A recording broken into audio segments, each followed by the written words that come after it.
여러분을 주님의 이름으로 사랑하고 또 축복합니다. 여러분은 인생을 무언가에 비유한다면 무엇에 비유하고 싶으신가요? 인생을 누군가는 나그네로, 또는 누군가는 인생을 마라톤으로, 또 누군가는 망망대해를 떠도는 배로 비유하기도 합니다. 여러 가지가 있겠지만 저는 인생을 비유할 때 인생을 윷놀이에 비유하고 싶습니다. 여러분, 윷놀이 아시죠? 해보셨죠? 윷놀이를 할 때 팀을 나눠서 얼마나 재밌는지 모릅니다. 그 두 팀 사이에서 굉장히 치열하게 윷놀이를 하죠. 근데 윷놀이를 하면서 문득 그러한 생각이 들었었습니다.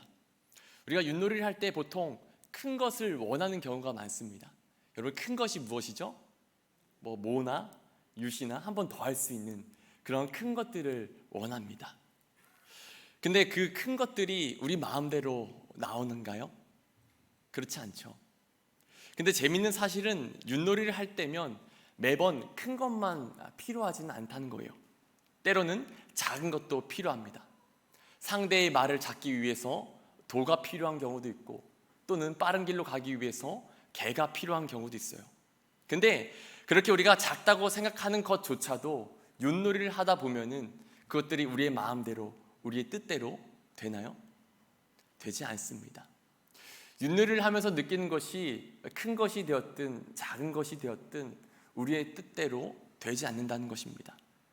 우리의 인생도 마찬가지인 것 같습니다. 우리들이 인생을 살아가면서 큰 일을 하든지 혹은 작은 일을 하든지 그것들이 우리들의 뜻대로 되지 않는 경우가 너무나도 많다는 겁니다. 이러한 인생을 살아가는 우리들에게 오늘 말씀은 귀한 교훈을 줍니다. 이 시간 함께 말씀을 통해서 은혜를 나누고, 또 내 뜻대로 되지 않는 것이 때로는 얼마나 감사한 일인지, 혹은 우리의 뜻대로 이루어지기 위해서 우리에게 필요한 것이 무엇인지를 함께 말씀을 통해서 나눌 수 있기를 소망합니다. 오늘 우리가 읽은 말씀을 보게 되면 우리들의 인생이 왜 내 마음대로 그리고 내 뜻대로 되지 않는지 그 이유를 설명하고 있습니다. 우리 먼저 1절 말씀을 같이 한번 보실까요? 1절 말씀입니다. 시작. 마음의 경영은 사람에게 있어도 말의 응답은 여호와께로부터 나오느니라. 아멘. 여러분, 여기에서 경영이라는 이 단어를 성경의 원어로 보면 마아라크라는 단어입니다. 이것의 뜻은 정렬하다, 한 줄로 세우다라는 의미를 가지고 있습니다. 즉, 마음의 계획들, 마음의 생각들을 한 줄로 세운다는 것이죠. 즉, 인생의 계획들을 빠짐없이 흠잡을 데 없이 완벽하게 세우는 것을 의미합니다. 사람마다 성향이 다르겠지만 누군가는 여행을 가는 것도 정말 철두철미하게 계획을 세우는 분들이 계십니다. 비 올 때의 스케줄과 비가 오지 않을 때의 스케줄을 구분해서 굉장히 철저하게 계획을 짜시는 분들이 계십니다. 이처럼 우리들은 인생에 있어서 여러 가지 계획들을 다양하게 세웁니다. 특별히 완벽함을 추구하는 사람들, 미래에 대한 염려와 근심이 있는 사람들은 더욱더 철저하게 계획을 세우는 것 같습니다. 근데 중요한 것은 우리들이 아무리 그렇게 완벽하게 계획을 세운다고 할지라도 그 계획들이 우리들의 뜻대로 되지 않는 경우가 너무나도 많다는 겁니다. 예상하지 못했던 변수들이 생기고 또 중간에 마음이 바뀌기도 합니다. 그래서 1절 말씀을 보면은 이렇게 말씀하죠. 사람이 아무리 철저하게 계획을 세운다고 할지라도 말의 응답, 즉 결정은 주께서 하신다라고 이야기합니다. 즉, 우리가 세운 계획들 가운데 어떤 것들은 그대로 되도록 하나님께서 허락하시고 어떤 것들은 이루어지지 않게 하신다라는 것이에요. 여러분, 그러면 우리가 세운 계획들 가운데 하나님께서 허락하시는 기준, 그것이 이루어지게 만들어주시는 기준은 무엇일까요? 2절 말씀을 보면은 이러한 말씀이 나와요. 우리 같이 2절 말씀 같이 한번 읽어보겠습니다. 2절입니다. 시작. 사람의 행위가 자기 보기에는 모두 깨끗하여도 여호와는 심령을 감찰하시느니라. 아멘. 쉽게 말씀드려서 사람들은 사람의 행위죠, 그러니까 표면적으로 드러나는 것에 중심을 가지고 계획을 세운다고 합니다. 하지만 하나님께서는 겉으로 드러난 행위가 아니라 그 마음에 있는 중심, 동기를 보신다라고 이야기하는 것이죠. 아무리 겉으로 볼 때 그럴듯해 보여도 그 안에 숨겨진 동기가 옳지 못하거나 혹은 그것을 이루어가는 과정이 하나님께서 보시기에 합당하지 않다면 하나님께서 그 계획을 이루시지 않는다라는 겁니다. 그렇다면 우리는 여기서 중요한 사실 한 가지 사실을 알 수 있습니다. 우리가 개운 세획들이 이루어지느냐 이루어지지 않느냐 하는 이것의 문제의 본질은 내가 얼마나 똑똑하느냐, 나에게 얼마나 능력이 있느냐, 내가 얼마나 지혜롭게 계획들을 잘 세우느냐, 거기에 있지 않다는 겁니다. 그것보다 더 중요한 것이 있는데 바로 우리의 마음의 중심에 무엇이 있는가, 이것이 중요하다는 것이죠. 우리의 마음의 중심에 무엇이 있느냐에 따라서 하나님께서 그 뜻을 이루시기도 하시고 그 뜻을 이루시지 않기도 한다는 겁니다. 오늘 이 시간에는 성경 속에 나오는 두 인물을 보면서 우리의 마음의 동기, 우리의 마음의 중심이 얼마나 중요한지를 한번 생각해 보면 좋을 것 같습니다.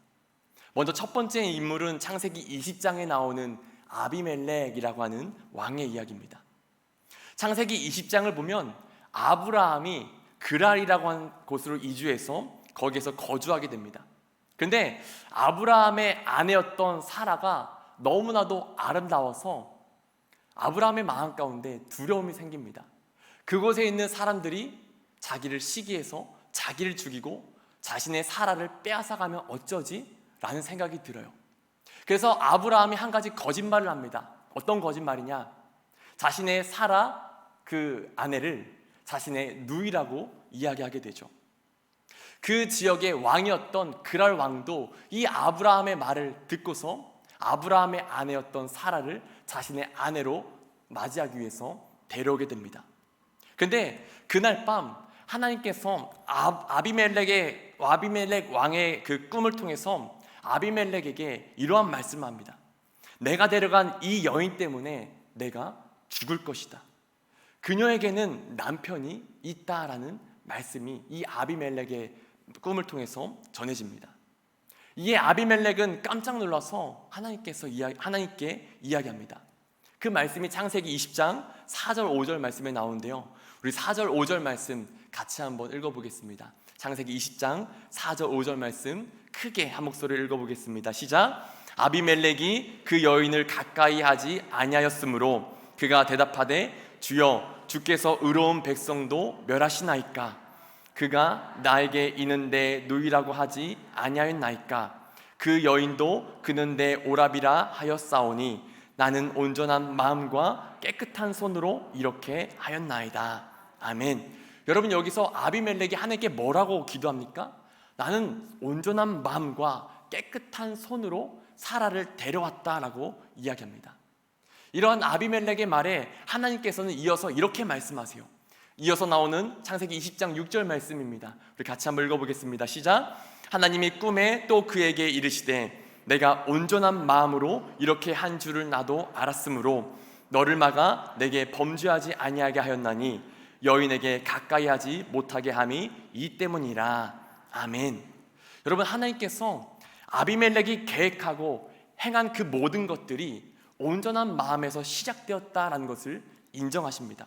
그렇기 때문에 혹시라도 아비멜렉이 그도 모르게 범할 뻔했던 그 죄를 막아주시고자 꿈을 통해서 그에게 말씀하셨다라는 겁니다.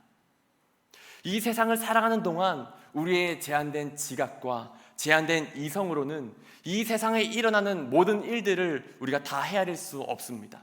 그렇기 때문에 우리들이 세우는 계획과 우리들이 선택을 내리는 그 모든 결정이 완벽할 수는 없습니다. 실수가 있을 수밖에 없다는 거죠. 근데 그 가운데 중요한 것이 있다는 거예요. 우리가 무엇을 행하든지 우리의 마음의 중심이 하나님을 향해 있는가, 그 마음의 동기가 하나님 앞에서 온전한가, 이것이 중요하다는 것이죠. 우리의 계획과 선택에 실수가 있어도 우리의 마음이 갈라지지 않고 그 마음의 중심이 하나님께로만 향해 있다면 그 실수를 하나님께서 바로잡아 주시고 우리로 하여금 넘어지지 않도록 막아주시고 결국에는 의로운 길로, 선한 길로 우리의 삶을 인도해 주신다라는 겁니다. 여러분, 이 사실을 믿으실 수 있기를 바랍니다. 우리의 마음의 동기를 온전히 하나님 앞에서 올바르게 세우실 수 있기를 소망합니다. 그런가 하면 두 번째로 살펴볼 성경 속 인물은 바로 갈렙입니다. 여러분, 갈렙이 누구입니까? 이스라엘 백성들이 가나안을 정복하기에 앞서서 각 지파별로 한 사람씩 뽑아서 가나안 땅을 정탐하도록 시킵니다. 이때 유다 지파의 대표로 나왔던 사람이 바로 이 갈렙이라고 하는 인물입니다. 12명의 정탐꾼이 40일 동안 가나안 땅을 정탐한 후에 모세와 백성들 앞에서 뭐라고 보고합니까? 잘 아시는 것처럼 10명의 정탐꾼들은 그 땅이 보기에는 좋아 보이지만 그 땅에 사는 사람들은 너무나도 거대하다고, 그 사람들에 비해서 우리는 메뚜기와 같다고, 그 사람들이 살아가는 그 성은 철옹성과도 같아서 우리는 결코 그 성을 함락시킬 수 없다라고 이야기합니다. 이 이야기를 들은 백성들은 모세 앞에서, 그리고 하나님 앞에서 불평과 원망을 쏟아놓으면서 차라리 애굽에서 사는 게 나았는데, 차라리 애굽으로 돌아가는 것이 낫겠는데 라고 불평과 원망을 쏟아놓습니다. 하지만 여러분, 우리가 잘 아는 것처럼 여호수아와 갈렙은 뭐라고 이야기합니까? 하나님이 우리를 기뻐하신다면 우리를 그 땅으로 인도해 내실 것이다 라고 이야기합니다. 그 땅의 백성들을 두려워하지 말자라고 이야기하죠. 하나님께서는 이러한 모습을 보면서 갈렙에 대해서 이렇게 평가를 하세요. 민수기 14장 24절 말씀인데요, 우리 같이 한번 읽어보도록 하겠습니다. 민수기 14장 24절 말씀입니다. 시작. 그러나 내 종 갈렙은 그 마음이 그들과 달라서 나를 온전히 따랐은즉 그가 갔던 땅으로 내가 그를 인도하여 드리리니 그의 자손이 그 땅을 차지하리라. 아멘. 여러분, 여기에서 빨간색으로 표현한 말씀이 있습니다.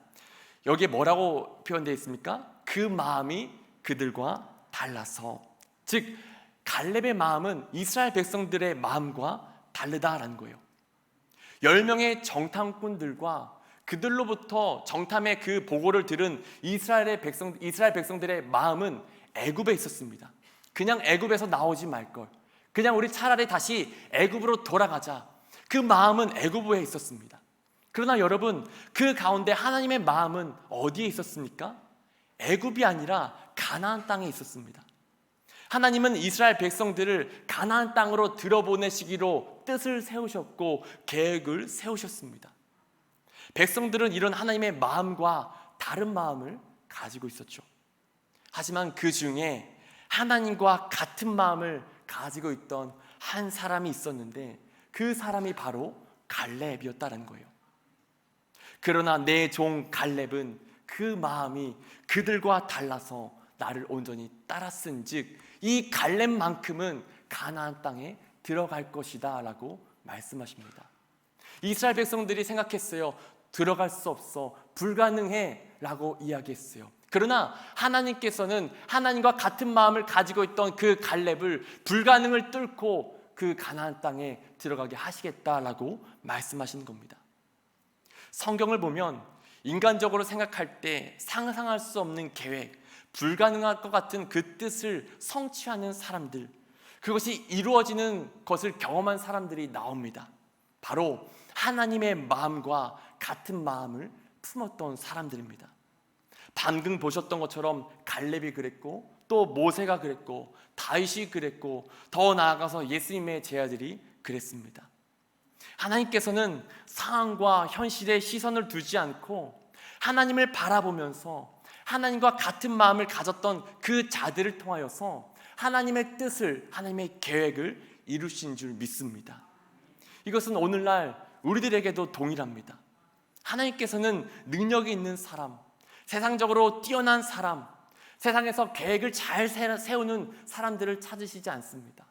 하나님께서 찾으시는 사람들은 하나님과 같은 마음을 품은 사람들을 찾으시는 줄 믿습니다. 그리고 그 사람을 통해서 하나님의 계획과 뜻을 이루어갑니다. 상황과 현실이 어떠하느냐가 중요한 것이 아니라 불가능해 보이는 일이라고 할지라도 거기에 하나님의 마음과 뜻이 있다면, 그리고 그 마음을 내가 품었다면 그 마음을 품은 사람을 통해서 하나님께서는 반드시 그 뜻을 이루신다라는 겁니다. 왜냐하면 그 뜻과 계획을 세운 것이 사람이 아니라 하나님이시기 때문입니다. 아마도 2주 정도 된 것 같습니다. 저의 카카오톡 프로필을 보게 되면 그 프로필에 이러한 문구를 적어놨습니다. 섭리, 뜻을 세우신 분이 뜻을 이루신다라는 문구를 써놨습니다. 하나님께서 저를 향해 가지고 계신 뜻이 있고, 그리고 그 뜻을 내가 이루는 것이 아니라 하나님께서 이루신다라는 믿음을 가지고 이렇게 써놨습니다. 저는 신학을 25살이죠. 다른 친구들에 비해서 조금 늦게 시작했습니다. 신학을 하기 전에는 일반 대학교를 평범하게 다니고 있었는데요. 저는 대학생이 돼서야 뒤늦게 예수님을 만난 사람입니다.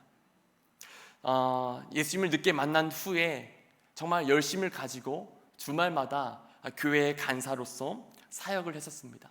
그러던 중에 모 교회의 담임 목사님께서 저를 부르셔서 이러한 권유를 하셨습니다. 신학을 해보는 것이 어떻겠느냐라는 권유였습니다. 근데 저는 그 권유를 쉽게 받아들이지 못했습니다. 왜냐하면 상황과 현실을 보면은 제가 신앙을 할 수 있는 자격이나 어떤 여건이 도저히 되지 않았기 때문입니다. 말씀을 드린 것처럼 저는 늦게 예수님을 믿었습니다. 신앙에 대해서 아는 것이 없고 신학을 할 수 있는 자질이 없었습니다. 더 나아가서 가정적으로 볼 때에도 저희 아버지가 목회자도 아니시고 장로님도 아니시고 심지어는 교회도 다니시지 않는 분이셨습니다. 그렇다 보니까 저에게 있어서 신학, 목회를 한다는 것은 도저히 상황과 현실에 맞지 않는 것이었어요. 그래서 몇 차례 목사님께서 신학을 해보면 어떻겠니? 라고 권유를 해주셨지만 저는 그럴 때마다 거절했습니다. 저는 할 수 없습니다.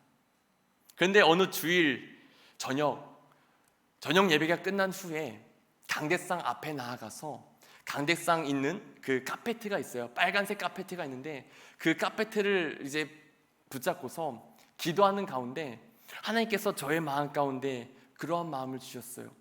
너를 향한 나의 뜻이 있다 라고 하시면서 저에게 하나님께서 원하시는 뜻을 말씀해 주셨습니다. 그리고 그 마음이 든 후에 곧바로 목양실로 내려가서 이제 담임 목사님께 신학을 하겠다고 이야기를 하고, 그리고 이제 그 다음날 다니고 있던 일반 대학교에 가서 바로 자퇴서를 냈습니다. 그리고 오늘날 여기까지 오게 되었는데요. 제가 목사 안수를 받은 후에 이제 얼마 전에 제 아내가 목사 안수를 받은 저에게 그러한 말을 했습니다. 그래도 살아남았네? 라는 이야기를 했어요. 이게 무슨 의미인지 아시겠어요? 제가 다녔던 교회는 그래도 천안에서 굉장히 큰 교회였기 때문에 굉장히 많은 신학생들이 있었습니다. 저와 동갑이었던 친구들만 해도 신학생이 6명 정도가 있었습니다. 그러니까 그 위아래로 얼마나 많은 신학생들이 있었겠습니까? 근데 그 신학생들이 지금 살아가는 삶의 모습을 보면은 많은 분들이 다른 일을 하거나 여러 가지 다양한 일들을 하는 것을 보게 됩니다. 그러니까 목회를 하지 않는다는 것이죠. 그렇다 보니까 제가 이제 목사 안수를 받고 이제 사역을 하는 모습을 보면서 제 아내가 하는 말이 그거예요. 살아남았네. 그러니까 다른 사람들은 신학을 포기하고 목회를 포기했지만 너만큼은 살아남았다는 것이죠. 제가 그 이야기를 듣고서 신학을 시작하고 여기까지 온 것이 저의 어떤 능력이나 저의 노력이나 제가 가진 재능 때문이 아니라는 생각이 들었습니다. 하나님께서 저를 향한 뜻을 갖고 계셨고 계획을 갖고 계셨고 그 뜻과 계획을 하나님께서 이루셨다라는 그 믿음의 고백이 저의 마음 가운데 있었습니다. 그리고 더 나아가서 하나님께서 주셨던 그 뜻을 앞으로도 이루어 가실 줄 믿는다는 고백이 제 마음 가운데 있습니다. 여러분, 오늘 말씀의 제목을 여러분들이 꼭 기억하셨으면 좋겠습니다. 뜻을 세우신 분이 뜻을 이루십니다. 여러분, 우리가 해야 할 일은 그 뜻을 품고 우리의 행사를 하나님께 맡기는 겁니다. 오늘 말씀 잠언 16장 3절을 보면은 이것을 분명하게 이야기합니다. 우리 16장 3절 말씀 같이 한번 읽어보겠습니다. 16장 3절입니다. 시작. 너의 행사를 여호와께 맡기라. 그리하면 내가 경영하는 것이 이루어지리라. 아멘. 여러분, 이 3절 말씀이 재미있는 것은 1절 말씀과 비교해 보았을 때 표현법이 정반대로 나왔다는 거예요. 1절 말씀에서는 마음의 경영, 즉 사람의 마음속에 있는 계획이죠. 그러니까 내적인 것에 대해서 먼저 이야기한 후에 표면적으로 드러나는 말의 응답, 겉으로 드러나는 것에 대해서 이야기했습니다. 근데 3절을 보면은 정반대로 표면적인 것이죠. 겉으로 드러나는 것, 너의 행사, 내가 행하는 일들을 맡기라라고 이야기합니다. 그리하면 내가 경영하는 것, 즉 마음속으로 생각하고 마음속으로 계획하는 것, 우리 내면 안에 있는 것들을 하나님께서 이루실 것이다 라고 말씀하십니다. 여러분, 이것이 무엇을 의미할까요? 우리의 마음이 하나님의 마음과 같아져서 하나님의 뜻을 품었다면 그것이 이루어지는 일들에 대해서 염려하지 말라는 겁니다. 3절에서 맡겨라 라는 이 표현은 성경의 원어로 볼 때 굴려 보내다 라는 뜻을 가지고 있습니다. 즉 하나님께서 내 안에 어떤 선한 소망, 뜻을 주셨다면 그것을 내 힘, 내 지혜, 내 능력, 어떤 인간적인 방법으로 이루려고 애쓰지 말고 그 이루어지는 과정과 결과를 하나님께 굴려보내서 하나님께 맡기라는 겁니다. 그러면 하나님께서 우리 안에 두신 그 소원을, 그 뜻을 이루시겠다라는 것이죠. 여러분, 우리 안에 하나님의 마음을 품는 것도 중요하지만 그 이후에 이루어지는 과정들과 결과들을 하나님께 맡기는 것도 중요한 줄 믿습니다. 내가 이루려고 하면 막연해 보이고 또 길이 보이지 않지만 하나님께 그것을 맡기고 하나님께 그 모든 것들을 굴려보내면 하나님께서 일하십니다. 사막에서 강을 내시고 광야에서 길을 내셔서 하나님께서 세우신 그 뜻과 계획을 우리의 삶을 통하여서 반드시 이루신다는 겁니다. 여러분, 간절히 소망하는 것은 뜻을 세우신 분이 뜻을 이루신다는 이 믿음과 확신이 있기를 간절히 소망합니다. 우리의 마음으로 우리의 길을 계획할지라도 그것을 인도하시고 또 그것을 성취하시는 분은 하나님이심을 고백할 수 있기를 간절히 축복합니다. 여러분, 그럼 오늘 말씀 가운데 가장 중요한 것이 한 가지가 남아 있습니다. 그러면 어떻게 우리의 마음이 하나님의 마음과 같아질 수 있는가? 우리의 중심이, 우리의 동기가 하나님께서 보시기에 어떻게 하면 온전해질 수 있는가 하는 겁니다. 뭐 여러 가지가 있겠지만 저는 이 시간 딱 한 가지만 말씀을 드리고 말씀을 맺으려고 합니다.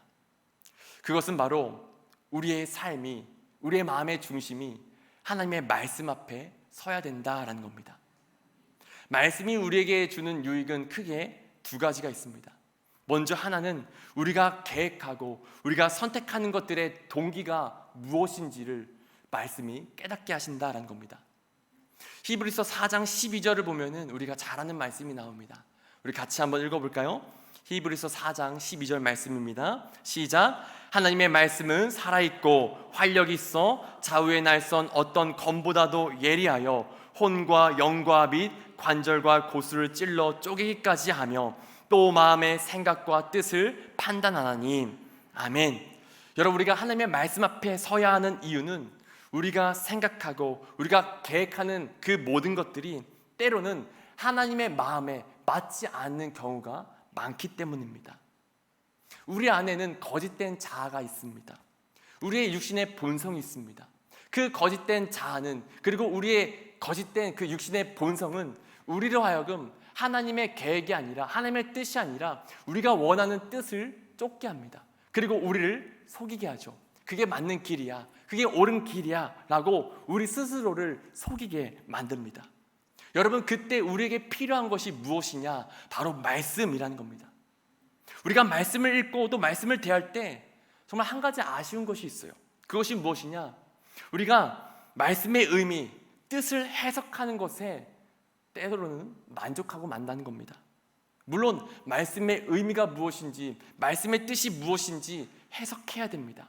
그러나 그것으로는 끝나서는 안 됩니다. 그 해석된 말씀이, 또 묵상한 그 말씀이 우리의 삶을, 우리의 마음을 해석할 수 있도록 우리의 삶을 그 말씀 앞에 내려놓아야 된다는 겁니다. 여러분, 히브리서 저자가 말하지 않습니까? 하나님의 말씀은 살아있고 활력이 있어 좌우의 날선 어떤 검보다도 예리하다. 그래서 우리의 혼과 영과 및 관절과 골수를 찔러 쪼개기까지 하며 더 나아가서 우리의 마음의 생각과 뜻을 판단한다. 여러분, 하나님의 말씀이 우리의 마음의 생각과 우리의 마음의 그 계획들이 하나님의 그 뜻과 계획에 맞는지 틀린지 그것을 판단하시는 줄 믿습니다. 그렇기 때문에 우리의 마음이 하나님의 마음과 합해지기 원한다면 우리는 때때로 자주자주 우리의 마음을 하나님의 말씀 앞에 내려놓아야 될 줄 믿습니다. 우리가 말씀을 해석하는 것에서 그치는 것이 아니라 말씀이 우리의 삶을, 말씀이 우리의 마음을 해석할 수 있도록 우리의 삶을 드려야 될 줄 믿습니다. 그런가 하면 두 번째는 하나님의 말씀은 우리로 하여금 우리가 무엇을 계획하거나 선택할 때 올바른 방향성을 우리에게 제시해 주십니다. 하나님의 말씀은 우리에게 구체적으로 우리의 삶에 있어서 이것을 해라 혹은 저것을 해라 말씀하시지 않습니다. 어떤 대학에 가야 하는지, 또 누구를 배우자로 삼아야 되는지, 또 어떤 직장에 취업해야 되는지, 마치도 점을 치는 것처럼 구체적으로 우리에게 이것을 해라 저것을 해라 하나하나 말씀하시지는 않습니다. 하나님의 말씀은 이것보다 더 중요하고 가치 있는 일을 우리에게 행하십니다. 그것이 무엇이냐? 말씀을 드렸던 것처럼 우리가 무언가를 선택함에 있어서 올바른 방향성을 제시해 주신다라는 겁니다. 여러분, 탈무드를 보게 되면 자녀를 양육함에 있어서 중요한 것을 이야기합니다. 물고기를 주어라, 한 끼를 먹을 것이다. 물고기를 잡는 법을 가르쳐 주어라, 평생을 먹을 것이다.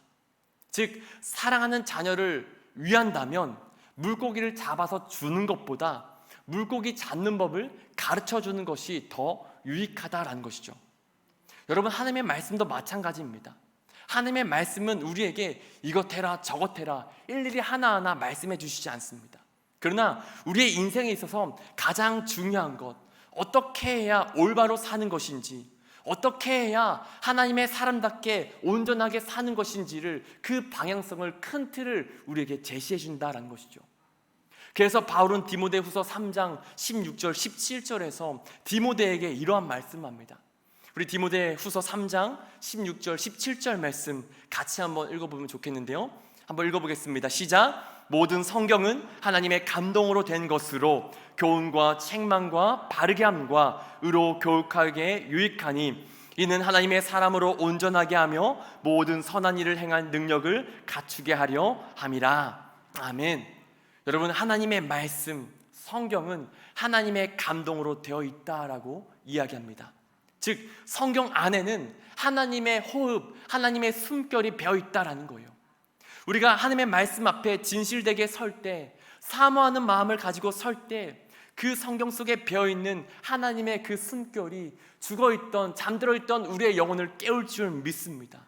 그리고 우리로 하여금 무엇이 선인지 무엇이 악인지 분별하게 하심으로써 하나님의 사람으로 온전케 하실 줄 믿습니다.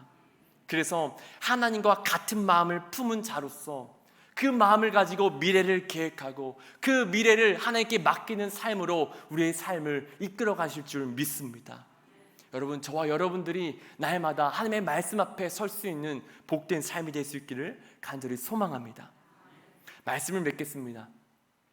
여러분, 서두에 우리들의 인생을 윷놀이에 비유했었습니다.